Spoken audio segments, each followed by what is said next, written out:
به ونیز خوش اومدین، شهری که انگار روی آب شناوره، با اون کانال‌های تو در تو و معماری بی‌نظیرش که انگار قوانین فیزیک رو به چالش کشیده. ولی این شهر فقط یه جای دیدنی و قشنگ نیست، یه شاهکار مهندسیه که قرن‌هاست سر پاست. ولی سوال اصلی اینه، سوالی که واقعاً ذهن آدم رو درگیر میکنه، چطور ممکنه یه شهر کامل با این همه سنگ و مرمر روی گل شناور بمونه؟ این یه جای شبیه یه معماست، نه؟ معمایی که قرن‌هاست همه رو متعجب کرده. امروز قراره با هم پرده از این راز برداریم. برای اینکه این معما رو حل کنیم، اول باید بدونیم که ونیز اصلا یه شهر معمولی نیست، یعنی روی یه تیکه زمین صاف ساخته نشده. در واقع یه مجموعه شگفت‌انگیز از 118 تا جزیره کوچیک که توی یه تالاب کم عمق پخش شدن. همین ویژگی خاص هم کلید بقای ونیز بوده و هم نقطه ضعفش در طول تاریخ. خب، حالا بیاین یکم عمیق‌تر بشیم.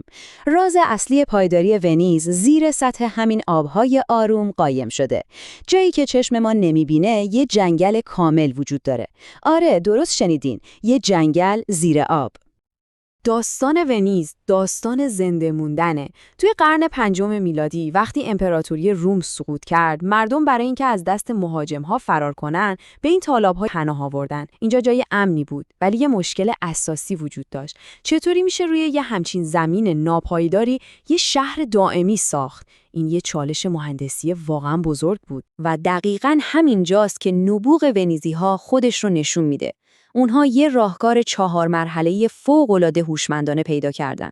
اول گلولای نرم رویی رو لایروبی می‌کردن. بعد میلیون‌ها تیر چوبی رو اونقدر توی زمین می‌کوبیدن تا به یه لایه سفت و محکم از خاک رس برسند. مرحله سوم سر این تیرها رو دقیقاً زیر سطح آب همسط می‌بریدن و در نهایت یه سکوی سنگی خیلی بزرگ روی اونها می‌ساختن. این سکو وزن سنگین ساختمون‌ها رو به طور مساوی روی کل این جنگل زیر آبی پخش می‌کرد. البته اینم بگم که این تیرها از هر چوبی نبودن. ونیزی‌ها چوبایی رو انتخاب می‌کردن که توی آب خیلی مقاوم بودن، مثل صنوبر آلپ و آکاسیا. این چوبا رو از کوههای آلپ می‌آوردن تا شهری بسازن که برای قرن‌ها دوام بیاره. تصور کنین چه عملیات لوجستیکی عظیمی بوده. حالا برای اینکه عظمت این کار دستتون بیاد، فقط یه مثال رو در نظر بگیرین. کلیسای معروف سانتا ماریا دلا سالوته. میدونین فونداسیون این کلیسا روی چند تا تیر چوبی ساخته شده؟ بیش از 1,000,000. بله، درست شنیدین، 1,000,000 تیر چوبی. فقط برای یه ساختمان. واقعا آدم باورش نمیشه، مگه نه؟ ولی صبر کنین، یه مشکل بزرگ این وسط هست. همه ما میدونیم که چوب توی آب میپوسه. پس چطوریه که این جنگل زیرآبی قرن‌هاست که سالم مونده؟ اینجا میرسیم به بخش دوم و شاید عجیب‌ترین قسمت راز ونیز. یه جور معجزه بیولوژیکی که بهش میگن سنگ شدگی. سوال اصلی همینه نیست؟ چطور ممکنه چوب توی آب نپوسه و دووم بیاره؟ جوابش یه ترکیب خیلی هوشمندانه از علم شیمی و بیولوژی که خود طبیعت به ونیزی‌ها هدیه داده. ببینین اون موجودات ریزی که چوب رو میپوسونن برای زنده موندن به اکسیژن احتیاج دارن. نکته اینجاست که این تیرهای چوبی کاملاً توی گلولای فشرده و بدون اکسیژن کف تالاب فرو رفتن. اکسیژنی در کار نیست.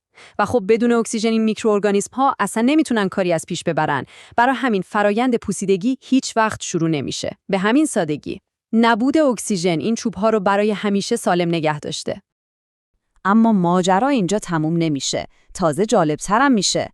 طی قرن‌ها آب شور تالاب که پر از مواد معدنیه آروم آروم به داخل این چوب‌ها نفوذ کرده و باعث شده اونها سخت‌تر و مقاوم‌تر بشن. در واقع این فرایند که بهش میگن پتریفیکیشن یا سنگ شدگی، این فونداسیون چوبی رو عملاً به یه ساختار سنگی تبدیل کرده که حتی از روز اولش هم محکم‌تره.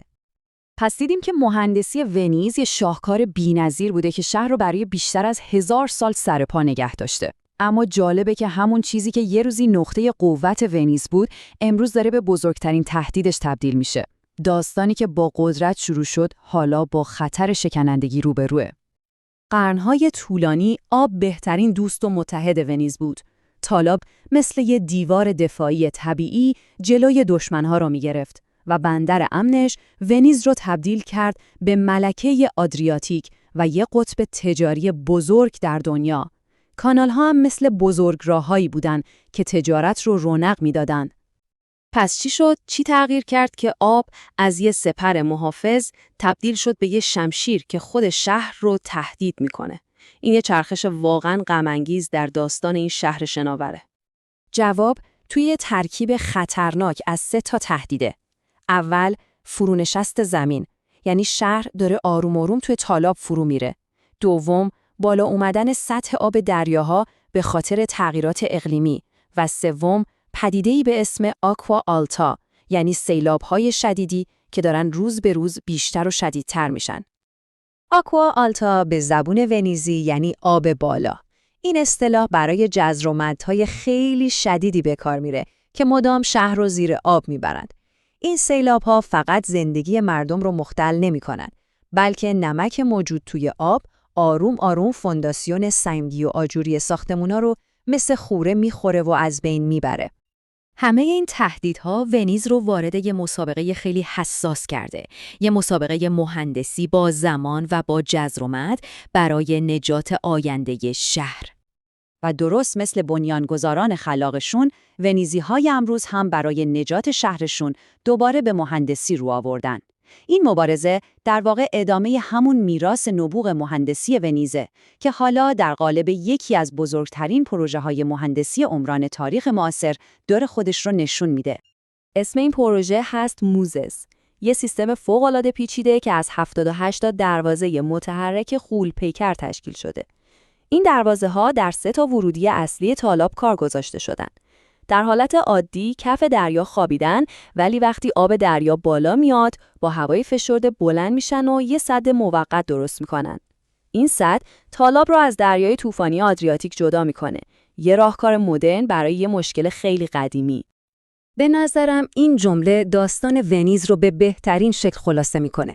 ونیز یک آزمایشگاه زنده از تقابل طبیعت و فناوری است.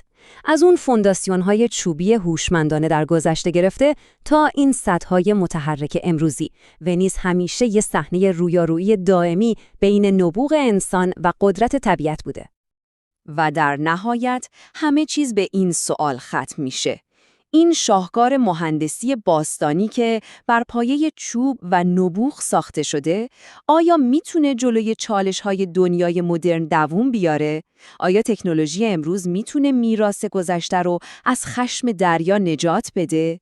آینده این شهر جادویی شناور به جواب همین سوال بستگی داره.